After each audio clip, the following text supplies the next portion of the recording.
What's up, traders? I've been trading for almost a decade. I've blown accounts, had green months, red months, everything in between. Today I'm breaking down biggest mistakes that slowed my growth so you don't waste years like I did. Let's get into it. Screen time. When you're new, you feel like you'll miss something if you look away.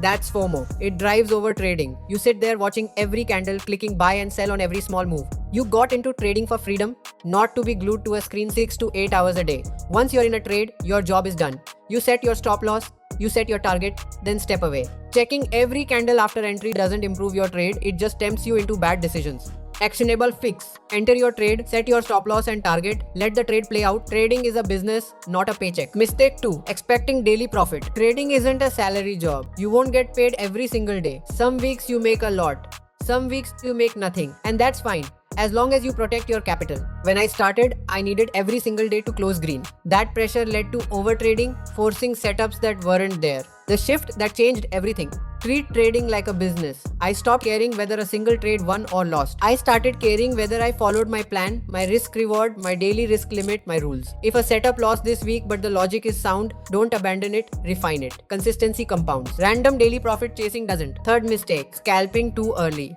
People assume scalping is the fast way to profit. Quick in, quick out. Stack small wins all day. It doesn't work like that. Fast decisions under pressure equals more mistakes, not fewer. And doing that all day is mentally exhausting. I only found real consistency once I shifted toward day trading with fewer, higher quality entries, then eventually swing and position trades I could hold. If you're early in your trading journey, stay away from scalping. Give your trades room to breathe on a longer time frame. Holding a good position beats forcing for mediocre ones.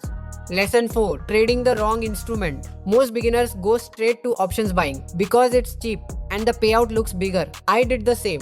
It's not the right starting point for most people. You're trading for the long run, not just tomorrow. Some traders are wired for options buying. They manage risk reward well and know how to hold winners. Some are built for options selling. Theta decay, range-bound markets, collecting premium. Some do best trading stocks, futures or 24-hour markets like crypto and gold, where stop losses aren't exposed to gap risk the way index options are. None of these approaches is universal. Copying someone else's style just because it worked for them is a losing strategy if it doesn't match your temperament.